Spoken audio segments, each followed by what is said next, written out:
আজকে চলে এসেছি নতুন একটা ভিডিও নিয়ে।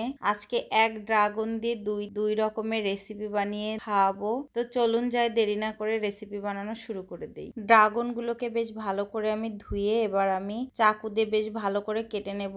তো সুন্দর করে কেটে নিয়ে এবার চাকু দিয়ে বেশ মাঝখান দিয়ে ফালি ফালি করে নিয়ে একদম হাত দিয়ে ছাড়িয়ে নিলেই অনেক সুন্দর করে ড্রাগন গুলো কাটা হয়ে যাবে। তো এভাবে করেই আমি প্রত্যেকটা ড্রাগন একে একে কেটে নেব। সবগুলো যখন আমার ড্রাগন কাটা হয়ে যাবে, এই ড্রাগন গুলো দিয়েই খুব মজাদার এবং টেস্টি লোভনীয় একটি খাবার বানাবো সন্ধ্যাবেলায়। একটা ড্রাগন দিয়ে দুই রকমের খাবার তৈরি হয়ে যাবে। যখন বাসায় মেহমান আসবে, ঝটপট এরকম একটা রেডি করে দিলে আইটেম মেহমান খেয়ে খুবই প্রশংসা করবে। তো এবার আমার ড্রাগন গুলো কাটা হয়ে গেলে আমি সুন্দর করে একটা লেবু কেটে নেবো। আমার এই বানাতে গেলে এটা এক পিস লেবু লাগবে, সাথে দুইটা কাঁচামরিচকে একদম কুচি কুচি করে নেব।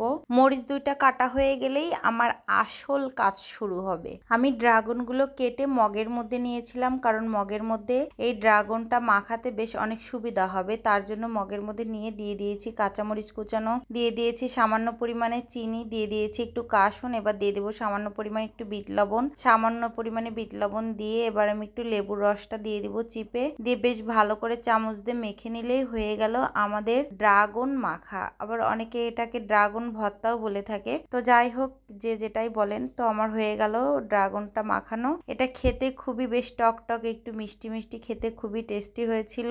আপনারা বাসায় একবার হলেও ট্রাই করে দেখতে পারেন। জানি না আপনাদের কাছে কেমন লাগবে, আমার কাছে খুবই ভালো লেগেছে। এবার চলে আসছি আরেকটি রেসিপি নিয়ে। আমি শরবতের গ্লাসের মধ্যে কয়েক টুকরো ড্রাগন রেখে দিয়েছিলাম এটাকে শরবত বানাবো বলে। তো এই শরবতটা আসলে খুবই টেস্টি হয়েছিল। তো আমি ড্রাগন গুলোকে এক চামচ দিয়ে বেশ ভালো করে একদম পিষে নিয়েছি, যাতে একদম গলে যায় ড্রাগন গুলো।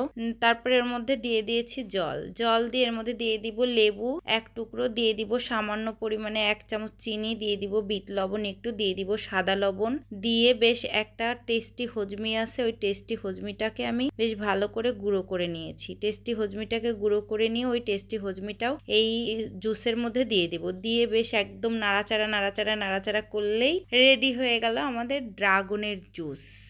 এই ড্রাগনের জুসটা অসাধারণ স্বাদ হয়েছিল একদম। আমার কাছে তো খুবই ভালো লেগেছে। বাসায় একবার হলেও আপনারা ট্রাই করতে পারেন। বেশ খুব সুন্দর একটা কালার আসছিল, মেহমান আসলে সামনে দিলে বেশ অনেক সুন্দর দেখাবে। বেশ খেতেও খুবই টেস্টি হয়েছিল আর এত সুন্দর একটা কালার আসছিল, কি আর বলবো। তো যাই হোক, আমার কাছে তো খুবই ভালো লেগেছে। আপনাদের যদি ভালো লাগে বাসায় ট্রাই করতে পারেন, আর ভালো লাগলে লাইক কমেন্ট শেয়ার করে পাশে থাকবেন। ভিডিওটি এতক্ষণ যাবত ধৈর্য সহকারে দেখার জন্য সবাইকে অসংখ্য ধন্যবাদ। আমি আবার সবগুলো খাবার রেডি করে নিয়ে গান চালিয়ে দিয়ে একদম নাচতেছিলাম আর খাচ্ছিলাম। যাই না আপনাদের কাছে কেমন লাগলো, আমার কাছে তো খুবই ভালো লেগেছে, তাই আপনাদের সাথে শেয়ার করলাম। পরবর্তী ভিডিও দেখার জন্য আমন্ত্রণ রইল। ততক্ষণ সবাই ভালো থাকবেন। দেখা হবে অন্য কোনো একটা ভিডিওয় অন্য কোনো একটি সময়ে।